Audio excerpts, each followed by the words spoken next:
Rahman Rahim. Assalamu alaikum. Welcome to Beyond the Class. I'm Zahir. दोस्तों हम जो इन areas में रहते हैं, सबसे पहले हम अपनी रीजनल लैंग्वेज सीखते हैं, फिर हम अपनी नेशनल लैंग्वेज और इंग्लिश एज ए हम थर्ड लैंग्वेज सीखते हैं. मिसाल के तौर पर मैंने सबसे पहले, मेरा ताल्लुक़ पंजाब पाकिस्तान से है, मैंने पंजाबी सीखी, फिर मैंने as a national language Urdu सीखी और इंग्लिश में एज ए थर्ड लैंग्वेज सीख रहा हूँ.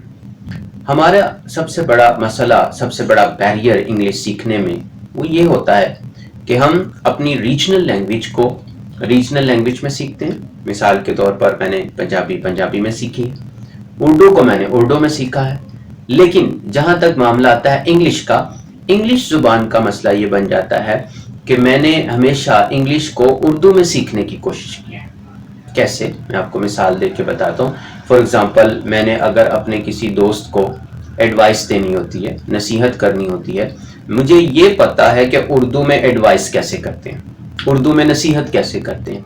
मेरे जहन में वही उर्दू लाइन्स हैं, मैं उन्हें ट्रांसलेट करता हूँ और अपने दोस्त को नसीहत करता हूँ इंग्लिश के अंदर. मुझे ये नहीं पता कि इंग्लिश में डायरेक्टली नसीहत कैसे करनी है, एडवाइस कैसे करनी है, कौन से वर्ड्स हैं जो एक अंग्रेज लोग यूज़ करता है at the time of giving pieces of advice to other persons. दोस्तों, यही सबसे बड़ा बैरियर है ज़ुबान बोलने के रास्ते में. आप इस मेथड से अच्छी रीडिंग राइटिंग तो कर सकते हैं, लेकिन अगर आप चाहते हैं कि आप स्पीकिंग इस बेस पे करें तो ऐसा करना बिल्कुल पॉसिबल नहीं है. देखें, जब भी मेरे सामने कोई वर्ड बोला जाता है, मिसाल के तौर पर जब कहा जाता है बिल्ली, तो मेरे जहन में एक जानवर आ जाता है जो 4 टांगों वाला होता है और मियाँ मियाँ की आवाज़ निकालता है. बट लेकिन जब मेरे सामने वर्ड बोला जाता है कैट, तो मेरे माइंड में क्या आता है, बिल्ली, और बिल्ली के बाद फिर वो पिक्चर आती है. दोस्तों, यही वो मेथड है, यही वो जो दरमियान में हम अपनी रीजनल या नेशनल लैंग्वेज को रख देते हैं इंग्लिश और इमेज के, यही वो मेथड है जो हमें बेसिकली तौर पर इंग्लिश बोलने में, समझने में नाकाम कर देता है. इस मेथड को बाइलिंगुअलिज्म कहा जाता है और हम ज़्यादातर जो इंग्लिश ख़ास तौर पे सीखते हैं वो इसी मेथड के सहारे सीखते हैं. एंड आई ऑब्जर्व दैट ये जो मेथड है ये सबसे ज़्यादा रुकावट है इंग्लिश के रास्ते में.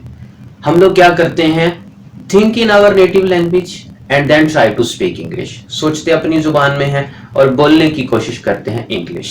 ऐसा करना पॉसिबल नहीं होता. आपको क्या करना है, अगर आपको इंग्लिश फ्लुएंसी से बोलना है, रवानी से बोलना है, तो आपको अपनी थिंकिंग को डेवलप करना है इंग्लिश में. आपको ये पता होना चाहिए कि डायरेक्टली अंग्रेज लोग इंग्लिश में एडवाइस कैसे करते हैं, कौन सी लाइन्स यूज़ करते हैं. इसी तरह से वो जब आपस में मुलाकात करते हैं तो वो कौन सी लाइन्स हैं डायरेक्टली इंग्लिश में जो वो यूज़ करते हैं. इसी तरह जब वो बाज़ारों में जाते हैं, ख़रीदारी के लिए कौन से अल्फाज होते हैं, जब मिल के इकट्ठे बैठते हैं तो किस तरह के वर्ड से वो एक दूसरे के साथ टॉकिंग करते हैं, गुफ्तगू करते हैं. हम क्या करते हैं कि हमें अपनी ज़ुबान में वो सारी चीज़ों का पता है, हमने सीखा हुआ है, हम उसी को ट्रांसलेट करते हैं. ऐसा करने से आप कभी भी ज़ुबान बोल नहीं सकते हैं. आपको ज़ुबान बोलने के लिए जिस चीज़ का सहारा लेना है वो ये है कि आपने डायरेक्टली इंग्लिश में इन तमाम चीज़ों को सीखना है. Can, could, may, might, will, would, shall, should और इस तरह के जितने दूसरे इंग्लिश की चीज़ें हैं, आप ये मत देखें कि हम इन्हें ट्रांसलेट कैसे करें, बल्कि आप ये देखें कि इंग्लिश लोग किस वर्ड को किस सिचुएशन में यूज करते हैं. जब आप वो सिचुएशन देखेंगे तो आपके माइंड में जो लाइन आएगी वो डायरेक्टली इंग्लिश में आएगी, उर्दू में नहीं आएगी या पंजाबी में नहीं आएगी. जब वो लाइन आपके जहन में इंग्लिश में आएगी, आप इंग्लिश में सोचेंगे तो ही आप इंग्लिश में स्पीक आउट कर सकेंगे.